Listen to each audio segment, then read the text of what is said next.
Well, folks, welcome to Leading Your Best Life. Today's going to be a really interesting podcast because I'm with Pete Carbone from Reclab, and we've been going to ice baths and hot pools and all sorts of things.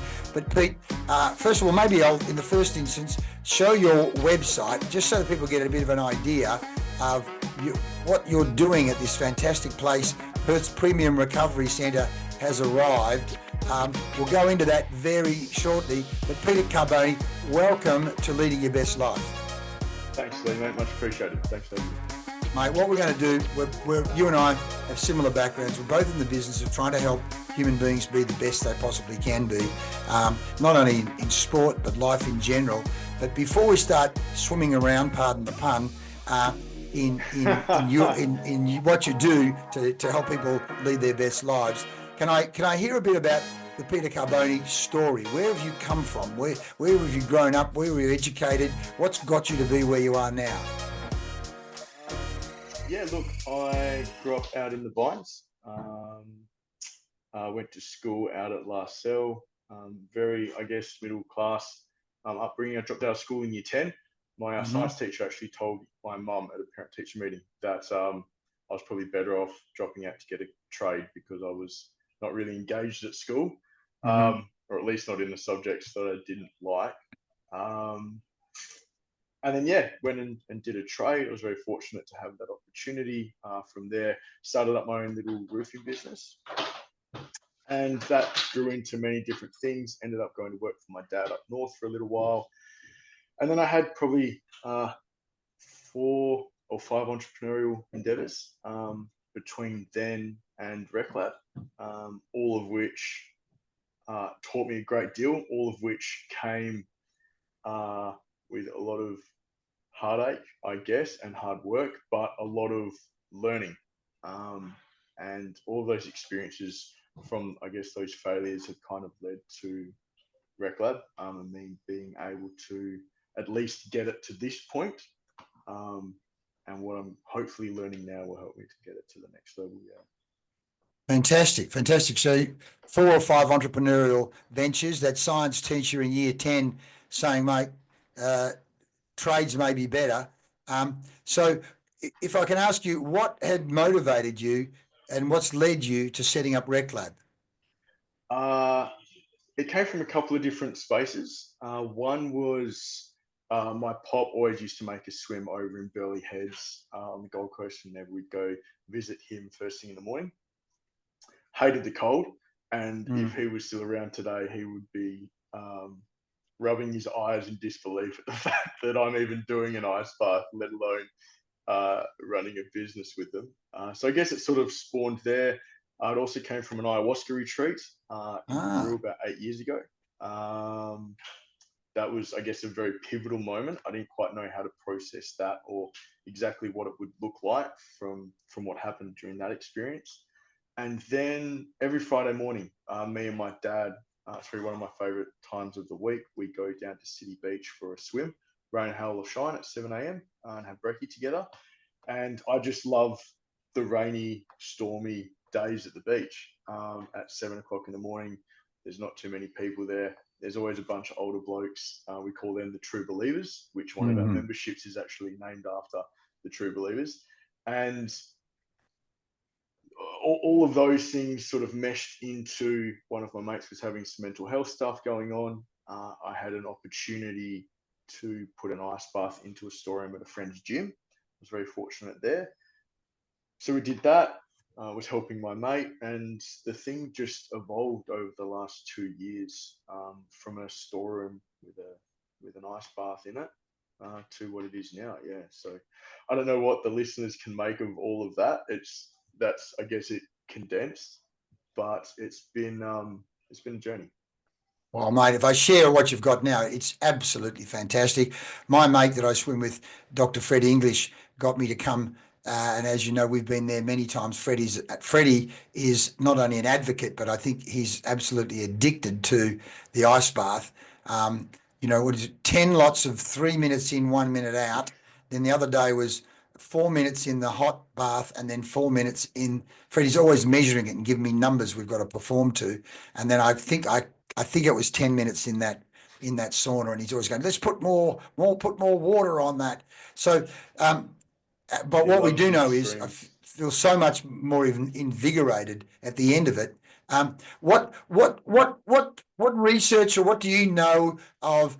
What do people say about it? Obviously, the Scandinavians have been doing this kind of stuff, or the Russians and the Eastern Europeans have been doing this for a long time. But what have you learnt or heard or read in regard to some of the research that supports the benefits of the hot cold, what you're doing there at Reclab? Yeah, look, I will never be able to articulate it as well as the likes of Andrew Huberman, um, or any of those sort of people in the space. Mm. But the main things for me that I really focused on was the mental health side. Uh-huh. What it does with your cortisol levels, the dopamine, like in a healthy way, and helping to reduce stress. There's so much Mm. evidence out there now that just by doing this, and look, again, I can't articulate it well enough, but in surviving that 3 to 4 minutes in the ice bath and being able to talk yourself through it, being able to breathe, it, it very quickly translates into your waking life Mm. in a way that in situations that possibly would have, triggered you or um, forced you to have a response that was less than ideal, less controlled. Um, just by being able to do a consistent ice bath for a significant amount of time. And that's only 3 or 4 minutes. You have better control over your emotional state, Mm. better able to regulate your emotions, and also find that helps you to think clearer. And there is a whole lot of evidence around that the vagus nerve, what kind of chemical reactions happening in the body. From a contrast perspective, though, and a physical sense, going from the hot to the cold plunge is the optimal or the optimum type of contrast. Reason being is that your skin, being the body's thermometer, picks up the changing temperature a lot better and quicker when it's gone from cold water to hot water versus cold water to hot air, being the Mm-hmm. sauna. Saunas are really popular at the moment and they're amazing in their own right. I do love a good sauna. But from a Yep. contrast perspective, it's not actually ideal to go from a 4 to 5 minute cold plunge and then sitting in a sauna. And you'll notice that. I don't know if you've noticed that at Reclab, but you'll Mm. sit in the sauna for the first 10 minutes just trying to warm up. And Yes. you're not really doing yourself any favors there because you're sitting still Mm-hmm. and your body's actually working harder to try to get the blood back to the extremities. But what we want is the flush, which you get almost instantly when you jump into the hot water. Mate, you're absolutely right. I mean, the other day when Freddie, I mean, the previous session where we'd done the 10 by 3 minutes in the cold, 1 minute just out recovering and then going back in. The other day when we'd gone into the hot and then into the cold, man, it felt even colder. So it was an even bigger. And I take your point there around that gap between stimulus and response. Part of you wants to scream, what do you do? Like all sorts of reactions, and you are forced to control your emotional reaction and not be a 2-year-old, but like and then of course, because I've read the book Breath, where he talks about the power of nasal breathing, and as you say, the vagus nerve. I'd go to pranayama yoga with Andrea over in Yokine, and that whole relationship between breathing, slow breathing, particularly breathing in through the nose for 6 seconds, holding, breathing out for six, how you can then control your emotional state with breathing. Um, and funnily enough, 3 minutes starts to go very quickly, and even 4 minutes starts to go quickly. Yeah. And of course, Freddie then the other day goes, Lee, okay, in the last 30 seconds, at the 30-second mark, we're going to go under our head, come out. At the 20-second mark, we're going to go under again, come out. And then at the 10-second mark, so by that third time under, it's like, what the hell? But it just goes to show, which again, I remember seeing a show on the Navy SEALs, and one of the coaches or the people in the Navy SEALs said, the body can do far more, go far more than the mind tells you. The mind, there's all these triggers and comfort zones saying, no, you've done enough. And they say, no, you can go way beyond. And so then it becomes, as you say, that challenge of managing response, mind control. What are your thoughts and comments in regard to that? Yeah, look, two I guess interesting points on that is that, and this is a unmeasured scientific study, science of Pete. The new people that come to Reclab, that I don't give them any run through specifically about the ice bath, tend to get in and get out. Mm-hmm. And when I take the time with someone to say, hey, look, this is what you're going to feel. At 30 seconds, you're going to feel like jumping out. Mm-hmm. At a minute 15, you're going to feel like this. And then by 2 minutes, you're going to be okay. And obviously, I broaden that out and give them a lot more detail. So just sort of saving a bit of time there. But when I give them that and that these checkpoints, you're going to feel this, when they get there, it's already, I guess, implanted in their mind that that moment is hard. And 95% of people get through their next dip once they understand that, oh, that feeling's normal. This is expected. I have to take 5 conscious breaths at this point with my eyes closed, and it will pass. And that goes to the point of the Navy SEAL. The body can take a lot more than the mind. And as soon as the mind has been given a bar or a temporal marker in the future of this is what we expect, the body then does it. And then people are walking out doing 3, 4, 5 minute dips. And it's great. And they love the experience versus people that don't have that point of reference. So I think that on a first point is really important. Secondly, and look, it's just drawing it back to Reclab a little bit, but when ice baths are done in a group setting, particularly like at Reclab, the shared resilience that you get by suffering side by side, by knowing that the other person across from you or next to you is feeling the exact same thing. That in itself is such a powerful tool, that sense of community, that shared sufferance, the shared resilience building, and then the shared almost euphoria when you get out together and everyone's like, I did it. And, you know, I've watched so many new people get in, encourage each other through, then jump into the hot bath. I mean, there's not a lot of talking that happens in the cold plunges. Yeah. They then go and sit in the hot plunge straight after. And they're talking about the experience, and then they're talking about each other and then their lives. And then they're building a relationship that was spawned from, and it even now it amazes me, but a really difficult situation that they haven't encountered before, right? And all of a sudden those social anxieties and the social norms even that we typically carry around with us and we act accordingly kind of disappear. And it is a pun and I say it knowingly, but it just breaks the ice. Everyone's on the same level. Everyone is suffering. And, you know, it's like the bonds, bring it back to the military, that a lot of military guys find. They see some horrific things. They do some horrific things. But it forms a bond that we will never understand. And that bond is through sufferance. It's through pain. Not that I ever want to or need to experience those things to that extent, but I think this is, I guess, a microdose version of that, and it's a really good way to get a lot out of yourself mentally, emotionally, physically, but also socially as well. Yeah, I think, look, it's an excellent point that you make. And you're reminding me, because I swim each day, and that's where I met Fred at Pod Squad. We swim every day at North Cottesloe, rain, hail or shine. And we've put ourselves into some pretty crazy swimming situations. But the bottom line is the bonding that occurs when you step out of the comfort zone together. So as you say, whether it's the Navy SEALs, whether it's like this weekend, we're about to swim to Rottnest, the people that do solos, there's a real camaraderie that, mate, we've really put ourselves out there to swim that 19.7K. So as you say, that relationship that occurs, and then again, I can just in the cold bath there, not a lot of talking goes on, but certainly the debriefing with complete strangers. I know we've spoken to kickboxers, boxers, triathletes, all the people we've met.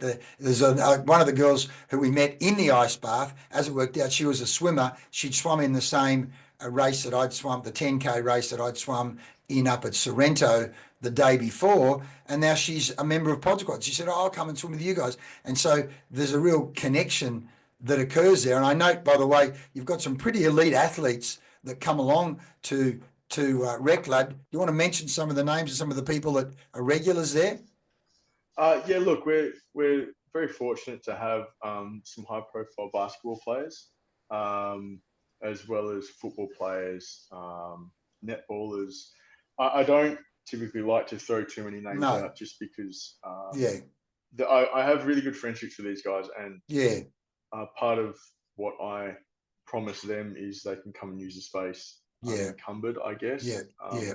So just for that reason, but Yeah. you know, we've signed deals, to give you a reference point, with the Waffle. We're the official recovery partner of the Waffle, official recovery partner of the West Coast Fever.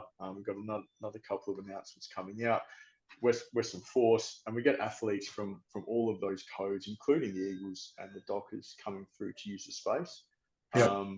So, but that is at one end of what we offer, and most of our clientele, honestly, Lee, it's everyday people like you and me that are literally just wanting to get either a little bit sharper of the mind, wanting to become more disciplined, having some health concerns that they're trying to use the therapies for to sort of get on top of.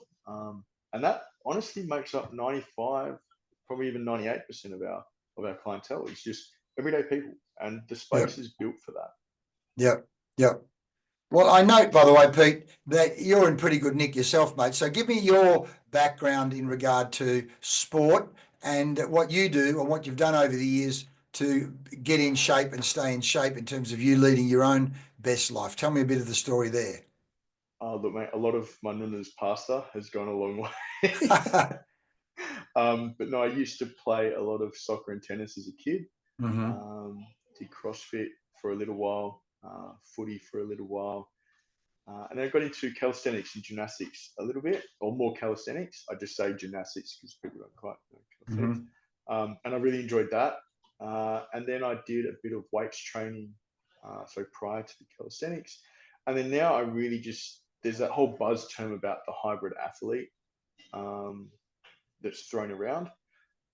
Not quite sure what mode or training style I fit into, but I try to do sort of three now. I've been very busy trying to build this place. I didn't really have the time while I was building it, but I try to get about 3 to 4 HIIT sessions in per week, and about a 5K run once a week.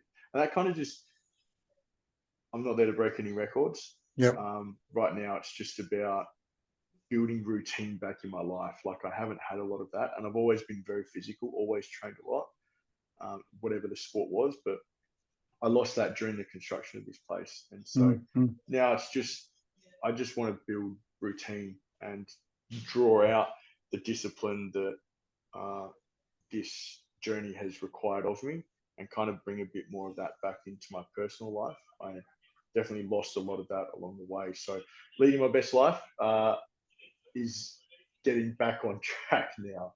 Yeah, yeah. Let's talk about the journey you went on to build that place, because I've seen bits and pieces in other places and other podcasts and so on where you live there or something. So give me a bit of the journey. How long did it take? What was the kind of commitment that it took?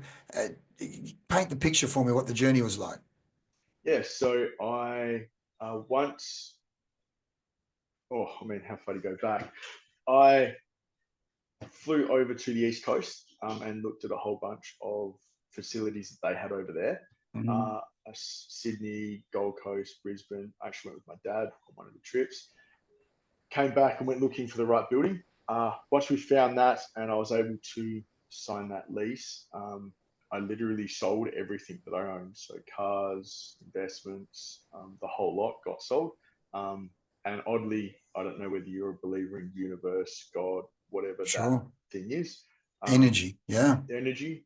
I had to borrow a little bit of money, but I had almost exactly what I needed to make this place happen. So it was sort of funny how a life's worth of work ends up, and you can take that whole sum and just make one bet with it. So once I did that, I got this warehouse, and it was not in the best shape. There's big ceiling all the way through, and all sorts of stuff. So I made the decision then that the thing that was driving me the most in this was the story that I wanted to tell my kids one day. And Nice. so whenever it got tough, that was the thing. What is the story you want to tell your kids? And so Mm-hmm. the story that I want to tell my kids is the reality, which is I slept here. So as soon as I got the keys, almost, I set up my swag. I would shower down at the local surf club in City Beach, and I would eat $9.99 meals from the local IGA. They discount them for anybody listening. They discount them after I think 7:30 at night from like $15 to $9.99. Wow. And I have a trade background, so I did all of the demo myself. I did so much, everything except for the plumbing, electrical, and tiling. I did myself. And yeah, I spent about 3.5 months. I was sort of doing around about that 18 hours a day mark Wow. on the tools, as well as trying to manage the project. Once we got to that point, probably one of the more prouder moments was we got signed off by the health department with no defects. And Fantastic. anybody in the construction industry would know dealing with the health department is to not get a defect, you've paid someone, which I didn't, because I didn't have the money to pay anybody. Yeah. Yeah. But so I was really proud of that. So it took me 3.5 months to build, working a lot of hours. And then once it was built, I actually put a fold-out couch here, and I slept in the storeroom, the room I'm actually in now, for about 6 weeks while we were trying to get it off the ground. And then after 6 weeks, I moved into a share house in Scarborough. But it almost needed to be that way for me. And it's not that I don't have any family or friends or anybody that would take me in. I had plenty of offers. But at the time, I was living at my mum's after a relationship breakdown. So she lives up in the Vines, and it was just a bit too far to be driving after working those 17, 18-hour days. So I wanted that story to be fully all in, like there was nothing left on the table. And in my mind, how I did it is what was required for me to be able to, I guess, sit here authentically and tell you the story that I legitimately went all in. Yeah, beautiful, mate. Beautiful. Because one of my questions is always, what is it that motivates Pete? And you've obviously said one of the key motivators is an authentic story to tell your kids. But if I was to ask you what motivates you at a deeper level? And obviously, you've done the ayahuasca retreat, so something happened there as well. If you reflect and ask, what really drives you on a daily basis to do what you've done, 17, 18-hour days, particularly with this project, and I suppose the positive reinforcement, the benefits you see each day. What turns Pete on? What motivates Pete?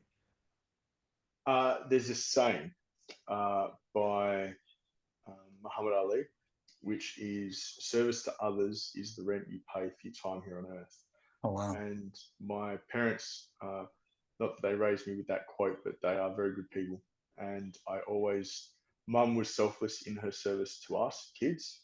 And so was dad, both in different ways. But I always watched my dad quite a lot. He would always try to do right by people and make things as good as he could.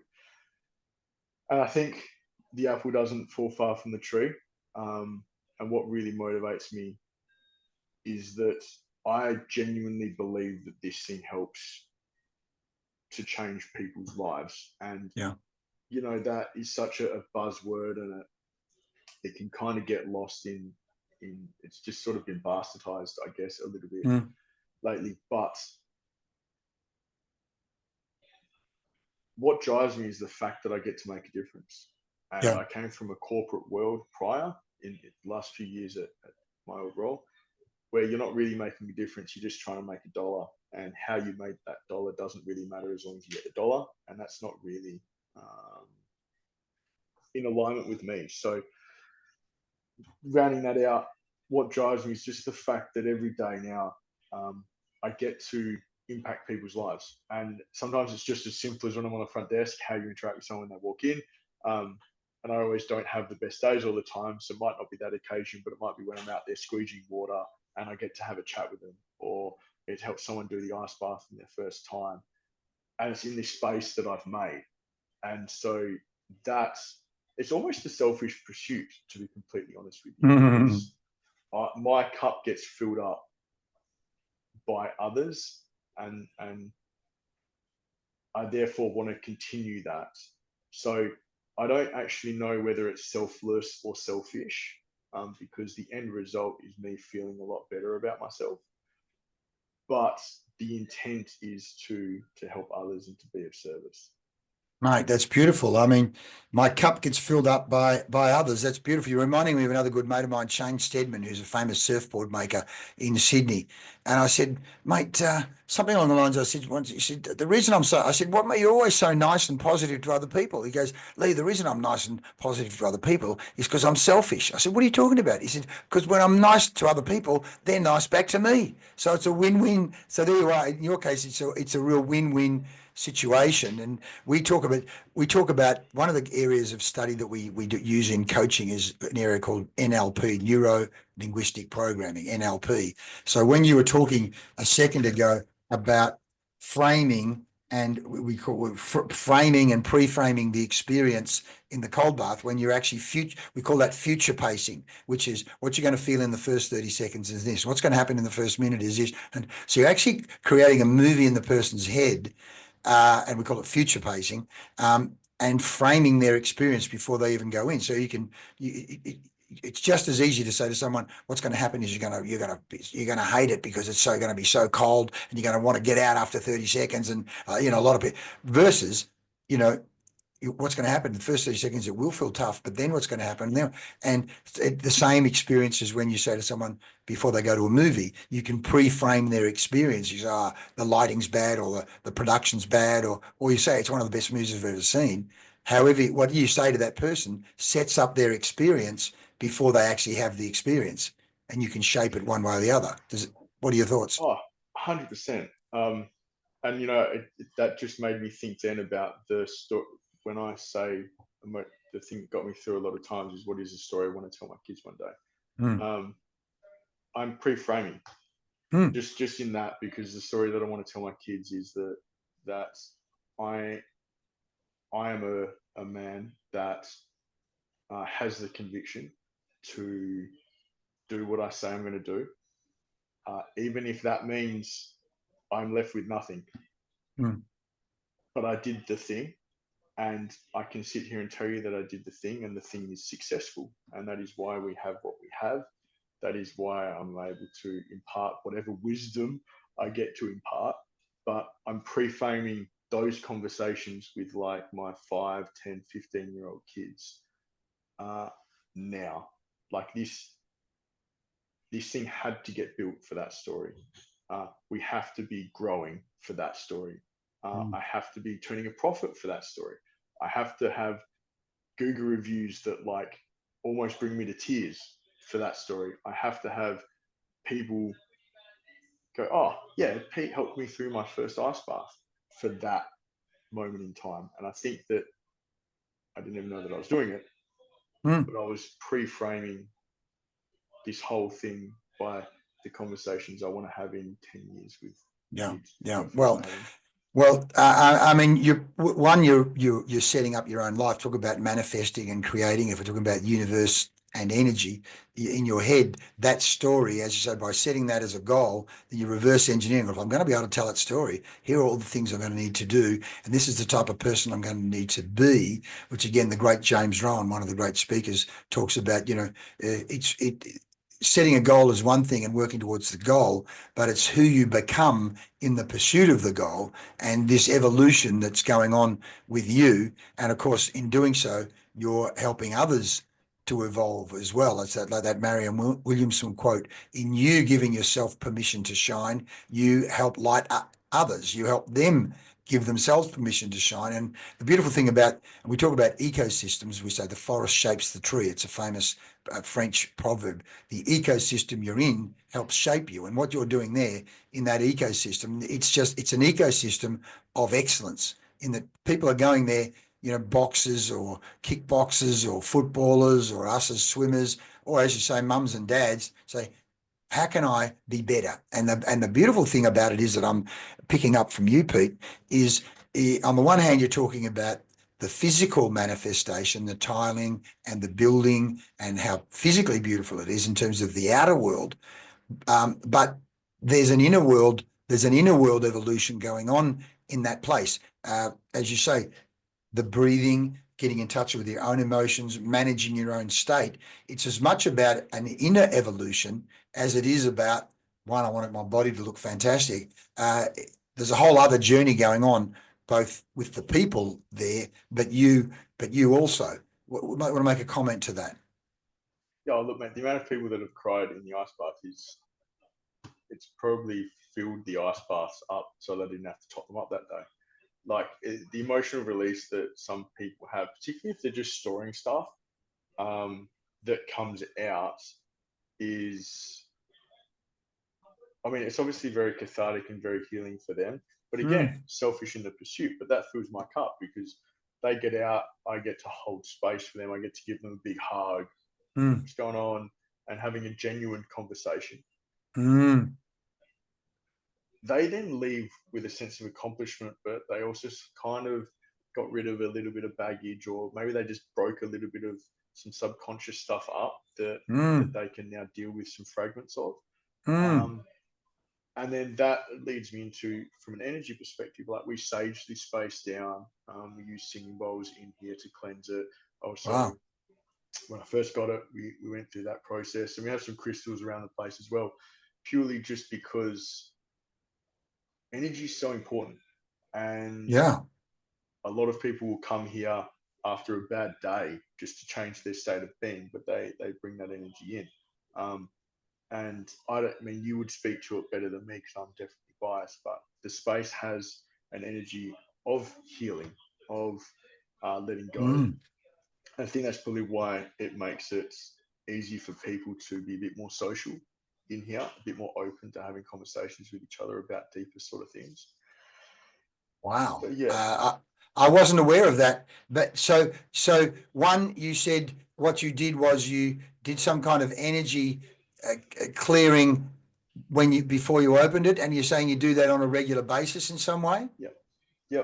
Before I opened, I had an energy worker come through. She saged the place down. She went through with singing bowls just to disrupt the frequency that was in here, just to cleanse the space. Then once we got the final sign off, we did another cleanse through, and then about once a month, I sage it down, just as any other cleaning activity. Energy is so important, and this energy needs to be of this space, at least the way that I believe it needs to be, is just as clean as possible, and as conducive for people to feel comfortable on an emotional level as well as a physical level. Wow. And Mate, well, I wasn't aware of that at all, but that's just incredible that you've gone to that level of detail, and of course it makes complete sense. So, where did you first get exposed to this whole world of energy? And I'd never even heard the term "sage it down." So, tell me about that, and where were you introduced to it, and what impacts it had on your life, how you use that? Yeah, my mum was always quote unquote spiritual. So there was crystals around and things like that, tarot cards and whatnot. Then, I think the exposure to that through my teenage years, obviously every teenage boy and testosterone and yada yada yada, you can conquer the world on your own. But I think I found solace maybe during some difficult times in meditating. And then that then leads you into a little bit of an exploration of energy, and different energies you feel while you're meditating. that then ties in with manifestation. And I think I saw things unravel before my eyes, or I would think of something and then it would happen. Or I guess there was obviously some micro experiences that formed a foundation of a belief system in me of be good to others, good karma. Um, what I can see and hear, I can create. I don't have to know the ins and outs. I just have to trust that things will work out. And then that just leads you into things like crystals, sage, cacao. I actually never did any psychedelics growing up, even as a teenager. Um, I definitely partied in my younger years, but the psychedelic stuff was not something I was interested in. And then I, a very good friend of mine, I guess, opened my awareness up to things like ayahuasca and plant medicine and that whole world. And then when you look back through the history of that, like it, it amazes me how my interest in ayahuasca, for example, the reason that I went to Peru to do it was that this recipe, we have all the science in the world right now, and we can't cure cancer.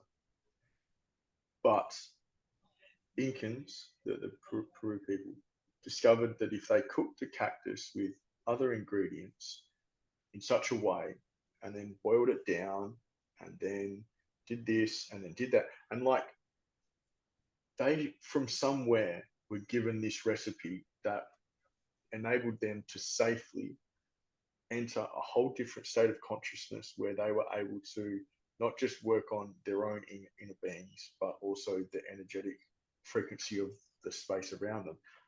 Mm. The intrigue there, I was like, how can, like, we can't figure out how to, do you know what I mean? I was like, Yeah, we can't cure cancer, but these guys have worked out how some energetics work and just interconnecting with the universe and so on. it just blows my mind when I put it in the perspective of, even for example, building the pyramids and what we build. I have a construction background. There's just no way in hell that we now can build the pyramids, Mm. but yet they did things like that. And so it interested me that their whole culture was built around this inner world that in going in, they went broadly out, like in Mm. a universal scape. Mm. Mm. And I didn't want to experience that for the sake of the trip or the experience. I wanted to experience it because I guess there were parts of myself that I didn't know, or I wanted to be more or better, or whatever was happening for me at the age of 25. And so I decided to head over to Peru. We did this 8-day ayahuasca retreat where we took the medicine for 8 days.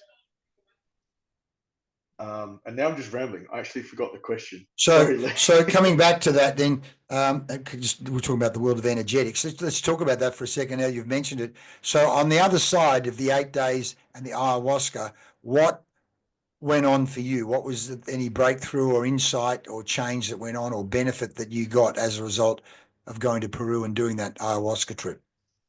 Yeah, and full disclosure, I'm a very upfront, genuine person. So some people might not like what I'm about to say, but um, I recorded a diary every day, a Mm-hmm. video diary where I spoke to the camera.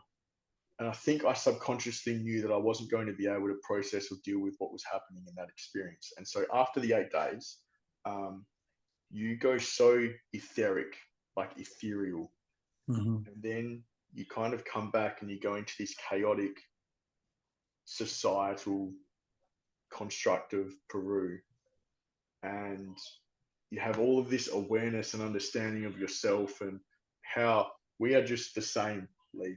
Like Mm. we're both energy, and you to amalgamate back into society.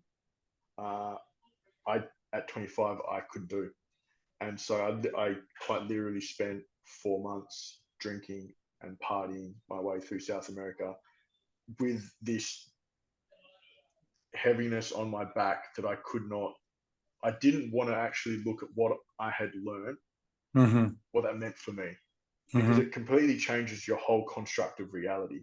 And it Mm-hmm. was much easier for me directly after the week to just go numb to it. Yeah, sure. Numb it, the alcohol can numb and dumb you. Just numb it down It and was dumb it down. You had it, yeah. 100%. And I genuinely did that. Mm. But the best thing I did was I made all of these video recordings on the way. So I often refer back to them every couple of months and I rewatch them, which is amazing for me now because the relevance then to now, or the relevance then to any period in your life, because you're Yeah, learning about you and the universe you're in, the yeah, universe that you're a part of, but the universe that you also are, right? yeah, Like you're in yeah, it, you're a part of it, but it's also you, as weird as that sounds. yeah. So I was actually told on that retreat by the shaman uh, and one of the leaders of it that I would be taking practices back to to home Mm-hmm. that we had done on the retreat to help to heal people. And my role in society was going to be about healing people physically, energetically, and spiritually. And you give that to a 25-year-old roofer and be Mm. like, this is what you're meant to do with your life, Yeah. right? I didn't know how to do that. But interestingly, the day that, or the night that I was told that, that day we had done a plant medicine called white tumor. And that's more of you have white tumor during the day, you have ayahuasca during the night. One's feminine, one's masculine. And that day we had done contrast therapy.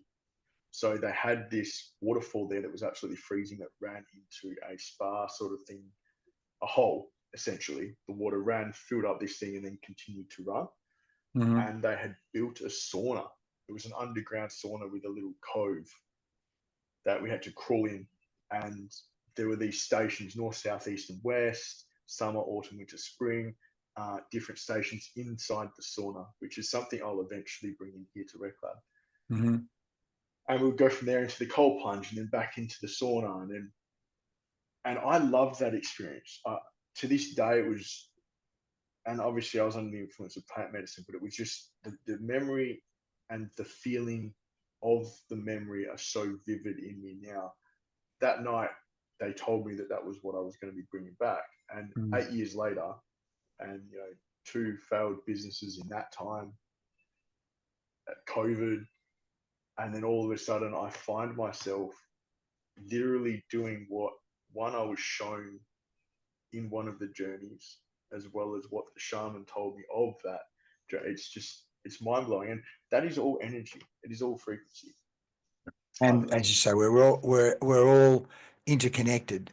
And look, a mate of mine, Greg Campbell, who I've done a podcast with, spent 20 years with the Aborigines up around Broome and written a book called Total Reset. And he said, those traditional societies, we just underestimated and we're educated to underestimate them. Oh, they're just primitives. No, these people understand the relationship of energy and nature and the energy of trees and rocks and plants and all of these things. And particularly, as you say, Peru and that in that South American area where there's so much still to be learnt around medicines and plants.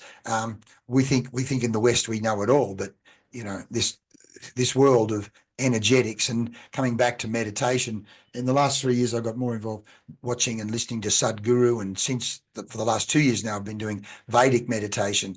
And again, the Indians have been onto this for somewhere between 10 and 40,000 years, let alone Aboriginal society or any primitive societies. They've been in and around some form of meditation, chant, switching the conscious mind off, the interconnection, the village, the power of village, the power of interconnection, just incredible.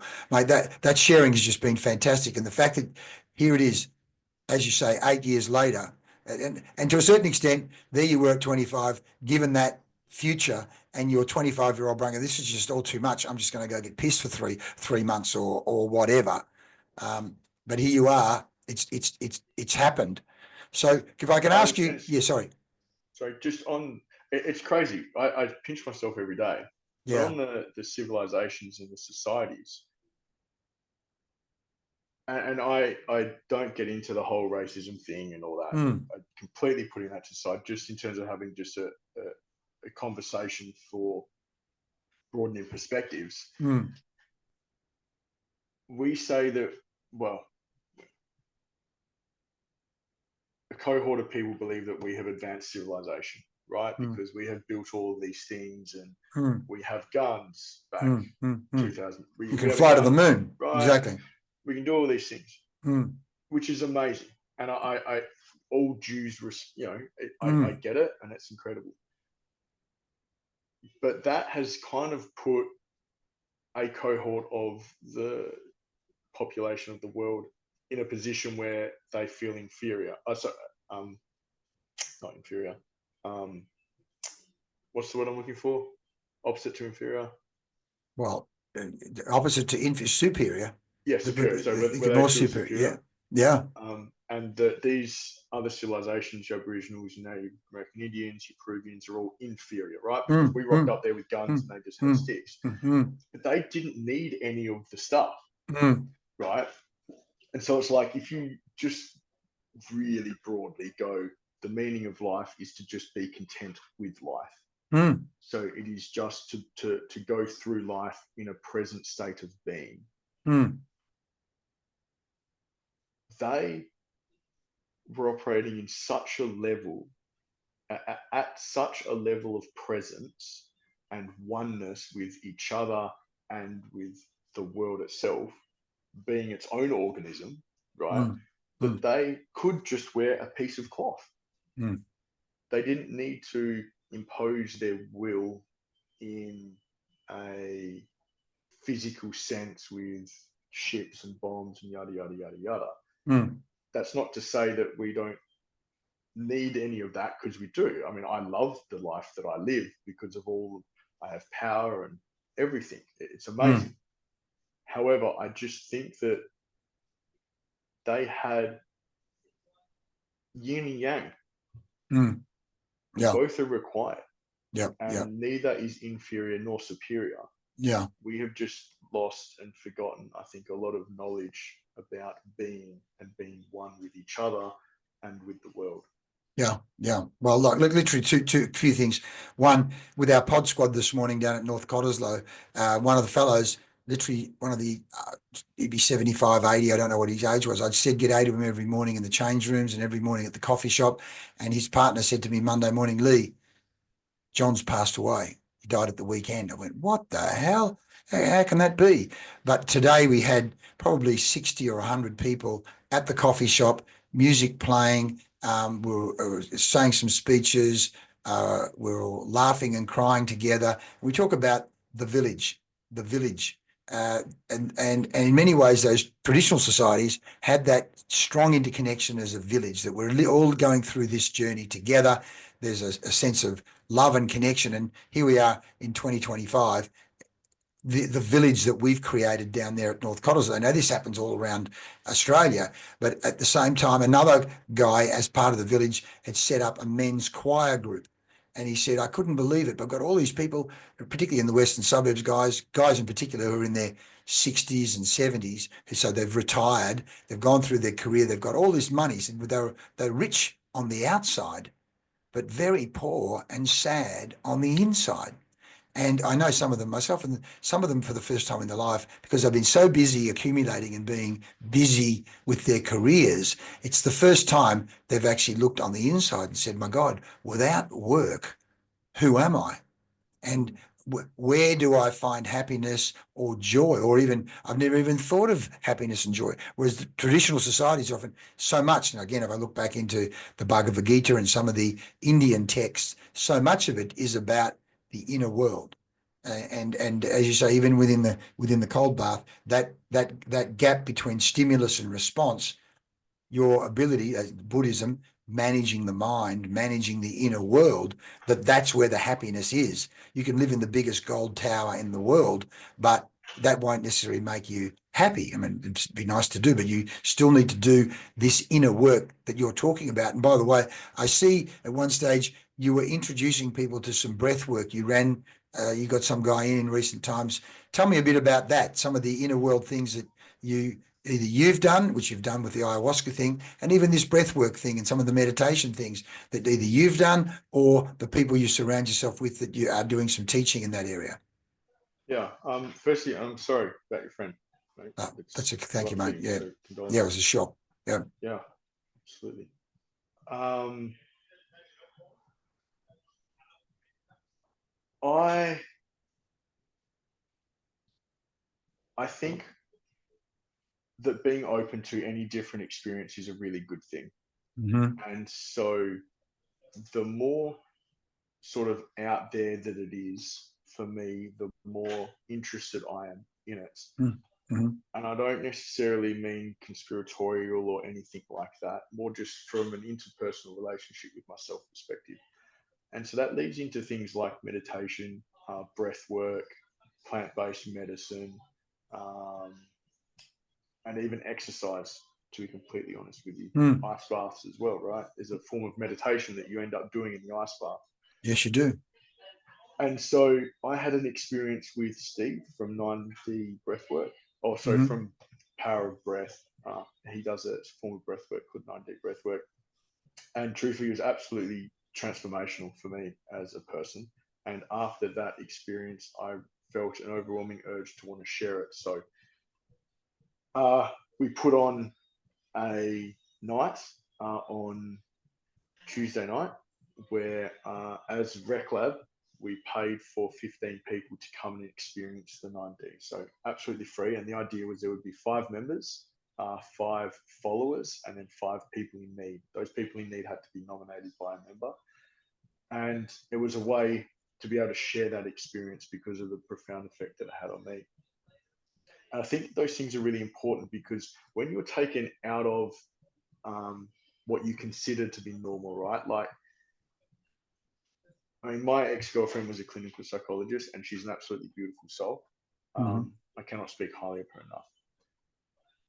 You go and see a psychologist, and part of you, at least in the people that I have seen, go, well, I'm seeing a psychologist, so I'm working through it. Mm. And it's almost a cop out because it's accepted that you can go and see a psychologist, and if you're doing Mm. that, you must be doing something good for yourself. Mm. And but it just sort of stops, right? Mm. And Mm. at least what I've seen of them is they just go around and around and around in circles. Mm. When someone chooses to do something like a breath work or a plant-based medicine ceremony or any form of deep meditation, because they're so far out of their comfort zone, once it starts to have a little tiny effect during the experience, it builds in them because it's unexpected that they Mm. can be feeling something like that. Mm. And they don't realize that they're breaking things down subconsciously and energetically. And Mm. so we held the night here, and mate, I've got text messages from people saying that um, one guy said it was an experience he won't ever forget. A wife of a very good friend of mine who came um, said that it had one of the most profoundest impacts on her life. People were crying, uh, screaming, but in a good way. Mm. Um, and then everybody hugs, like Mm. like, and Connection. it's just you go on this. It's like a micro lonely road where you put these headphones on, you lay there, you you walk your path in this space, Mm. and then once the experience is finished, we then come back together. And I think that that's a really beautiful thing, Mm. that that type of healing or modality allows us to experience as people. And mate, there were guys typically in the group that were really skeptical that have Mm. messaged me days later, and not that I'm getting into it, but want to go again, want to Yeah. do it again, which Fantastic. it's huge. It's Yeah. huge that it The can inner have that, world, the inner journey. mate. I What else is there? Like if you actually think about our existence, it's essentially nothing because there's 9 billion other existences happening. Mm. But we create volcanoes and earthquakes and all of these things in our own worlds, right? Mm. But we are creating it, and it's in our own world. And Yeah. so it's like, if what we want in our perceived reality that we can see, touch, feel, and smell to be as comfortable as possible, to get that comfort, you kind of have to go through the discomfort. It's no different than an ice bath. And yes, I'm a guy that sells ice baths, or ice bath tickets, so people are probably going to cringe at this, but it's hard. You have to do the hard thing. Yeah. In an ice bath, it's choosing to get in the water. It's not actually the first 5 seconds in the water. The hardest part is stepping over, and your foot just touches it, and you're like, oh, right? That's That's right. the That's hard right. part. Yeah. Then once you're in, you have to, yes, you have to do the work and keep yourself in there. But then when you get out, like, I kid you not, Lee, I've been doing ice baths now for a little while. I get here every morning, I look at the water, and I go, why the F would anybody pay me to do this? Yes. Right? It's 6 o'clock. I ask myself that.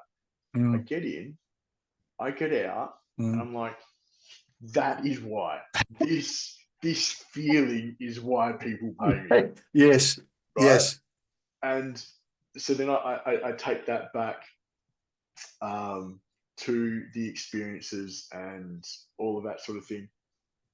The inner world, to have a really comfortable outer world, you kind of have to do the uncomfortable work on the inside. And it's Yeah. taken me so long to get there. We think it's having a better car, we think it's having a better house, all of these things. And they're actually just byproducts, because there is no point, like you said, in having the big house in North Cot if you wake up with no purpose. Yeah. Like your friends that go and join the choir, it's not about singing.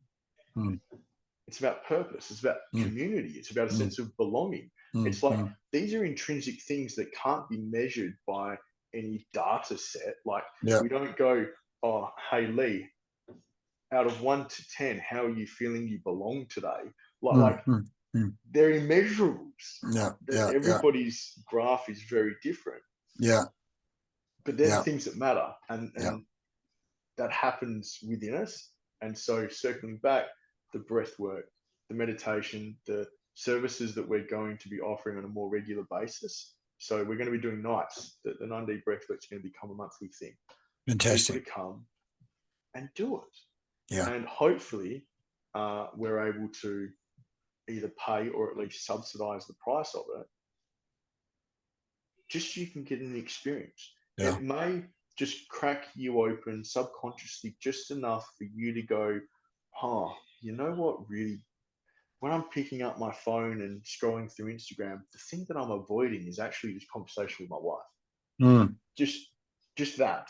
Yeah. And then the flow, the ripple effect of that, and then you leading a better life, Yeah. just from that one crack in the safe of Yeah, our it's a waking egos. up, a light going on. It's an elevation of consciousness. I'm now more aware of, that behavior is really, it's another form of numbing and dumbing. I don't have to actually deal with or connect with. I'm pretending that I'm busy, but in fact, it's a way of not actually connecting with my wife or the people around me. NLP calls it downtime. Instead of being uptime where I'm present with the person, I go into my own inner world into downtime, or the phone becomes a way of disconnecting. Pete, I'm conscious of your time, mate. I don't want to take you forever. I've got so much to ask. Let me just do a couple of questions. One, what does spirituality? I don't often ask this. I've got it written there as a question, but we talked about energetics and obviously, as you say, your mum and service and other things. But if I say to you, what does spirituality mean to you and in your life?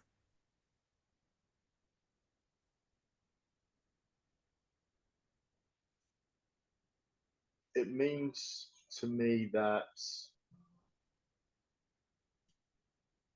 being conscious that we are just all connected. Mm-hmm. And so that in every interaction,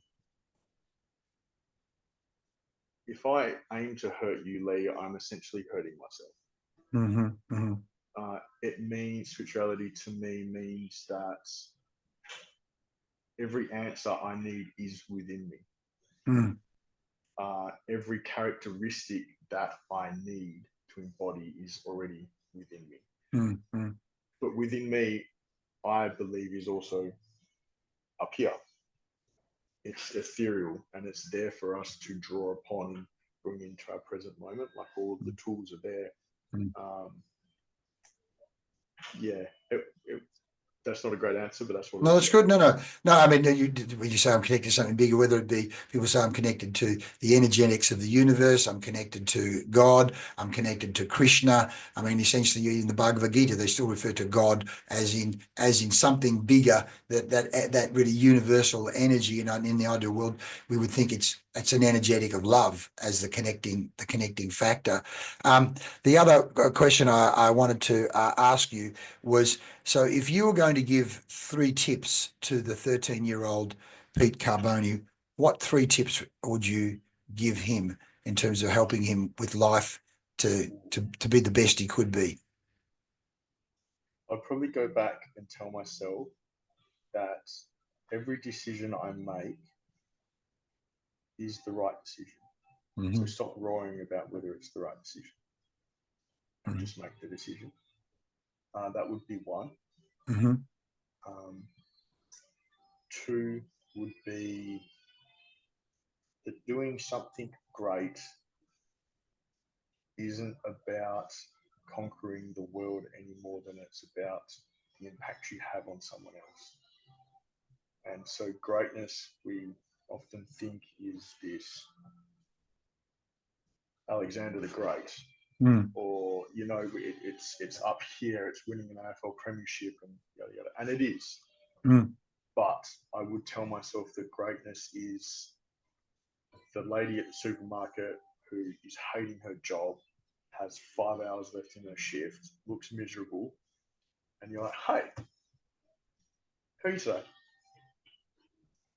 Those things are greatness. And the Mm. more of those that you can do, the better your life is going to be. And 3, this one comes from my dad, who I respect and love a lot, is that uh, if you treat everyone like they're an old friend, you'll have plenty of old friends.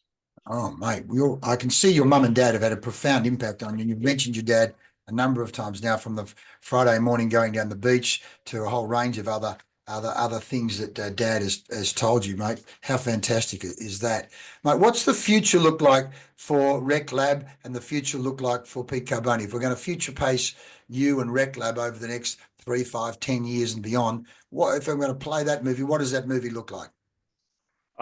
If I was to, as quickly as possible, um, over the next 2 years, we'll have another 2 locations. So the end of this year, we'll have a second. The end of next year, we'll have a third. What we decide, and I say we because it's a team. It's a community. It's the people that work with us. What we decide to do once we've got 3, whether we decide to franchise the business or what, I'm just going to let that.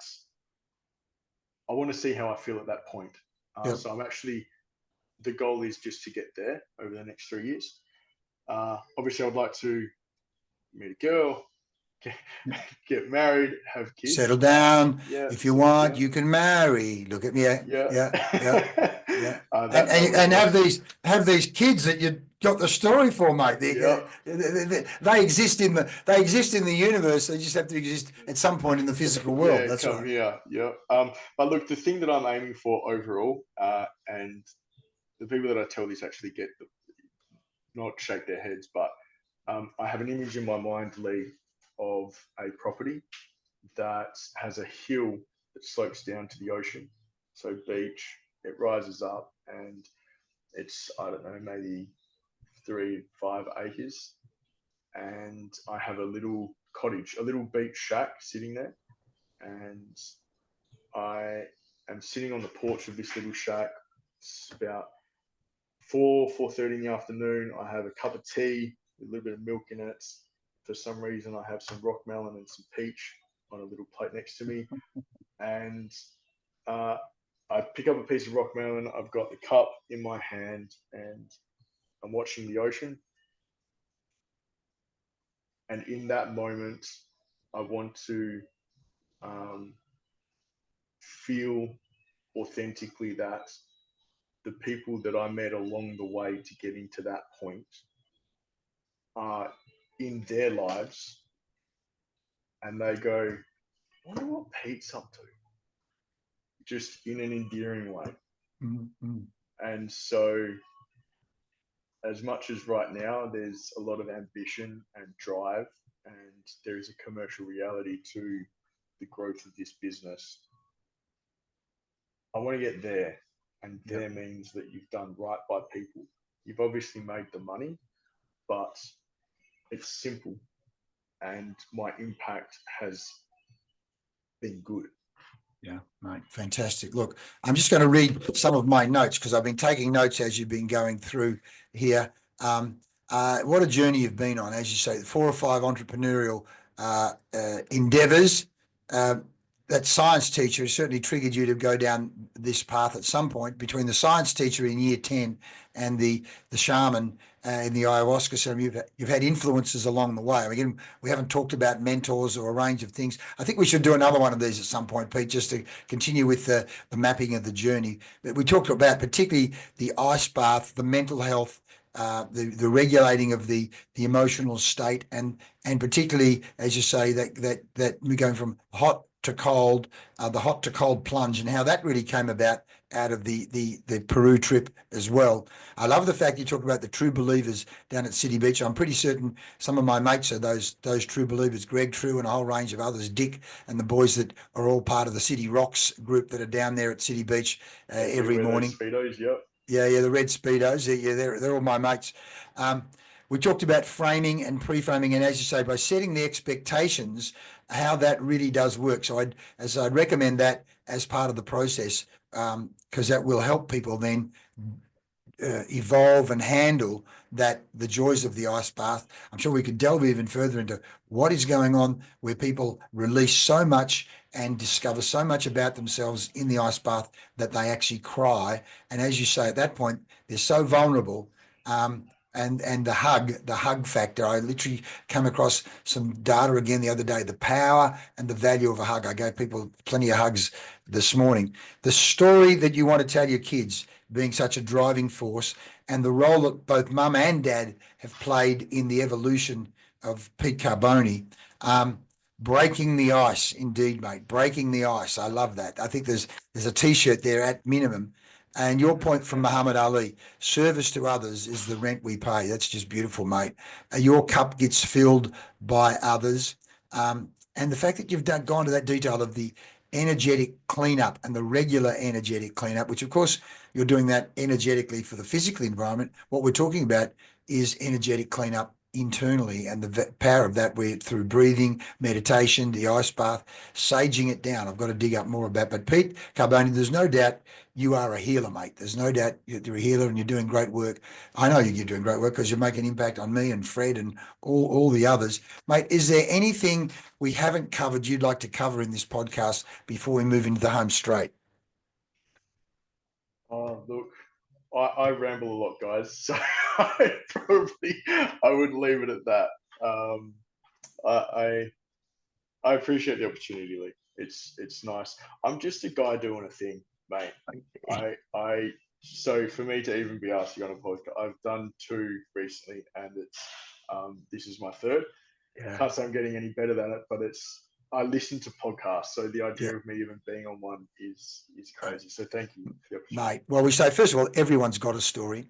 Everyone's creating their own story, which clearly you're a great example of that. You're helping people discover that their stories can be even better and more expansive than they believed, starting with, as you say, that first step into the ice water. It goes way beyond that. And as you said, breaking the ice, I mean, the people I've spoken to, they're so inspirational.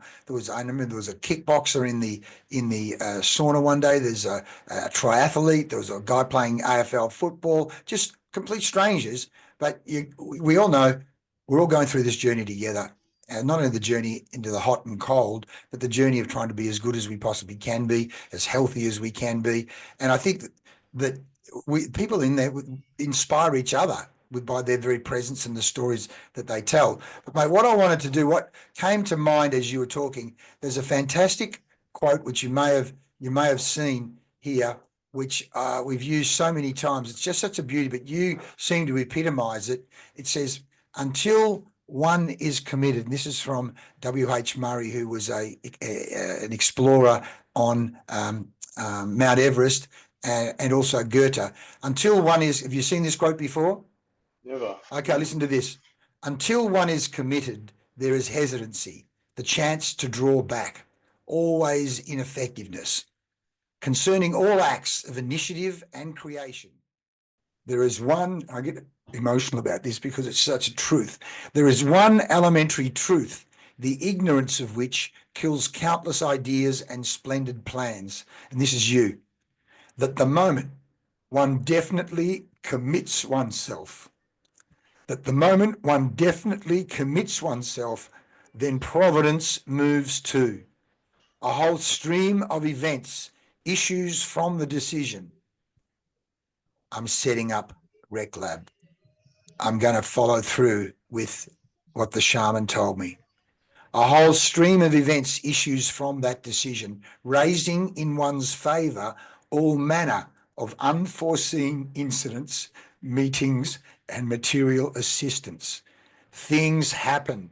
Magic happens. The universe conspires for you to be successful when you make that moment of commitment, which you have done, which no man could have dreamt would have come his way. And then Murray says, I have learnt a deep respect for one of Goethe's couplets. Whatever you can do or dream you can, begin it. Boldness has genius, power, and magic in it. And Pete Carbone, you have been bold. You've done the 18-hour days. You've slept on that floor. You've held that story in your mind of telling your kids that story. You've got the story in your mind of the beach shack and that moment. That will happen. Providence itself will move too, just as the shaman planted that seed in your head. He could see the universe. That will all unfold because you have that in your head already. Continue to be bold, my friend, and I'll continue to come and experience the power and magic that you're doing at Reclab and beyond. Thank you very much, Is there Pete. a quote that I can leave with you quickly? Please, mate. Yes. One that I actually just think, because I love that. And there is one that I had as my screensaver during the whole time that I built this place. Yep. And I think this quote makes me just as emotional as I feel that one makes you. Would you be able to, just on your screen there, do the man in the arena for me? And I'll read it. It's a fantastic one, isn't it? I'll dig that up for you, mate.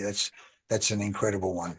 I just feel that they're talking about the exact same thing as what you described, and it makes me just as emotional, to be honest with you, mate. Yes. Sorry to. I know everyone's probably no, mate. Right, we say words. The man in the arena is the man in the arena is okay. And I'm going to get you to read it out. Okay, the man, Theodore Roosevelt, 1910. Let's see if it comes up. Okay, you can see it. Why don't you read it to me? This one reminds me. It makes me think of my dad, to be honest with you. Yes.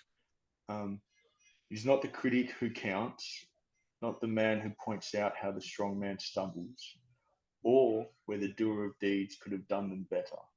The credit belongs to the man who is actually in the arena, whose face is marred by dust and sweat and blood, who strives valiantly, who errs, who comes short again and again, because there is no effort without error and shortcoming, but who does actually strive to do the deeds, who knows great enthusiasms, the great devotions, who spends himself in a worthy cause, who at the best knows in the end the triumph of high achievement, and who at the worst, if he fails, at least fails daring greatly, so that his place shall never be with those cold and timid souls who neither know victory nor defeat. Mate, that's you. The power of words to inspire and shape us.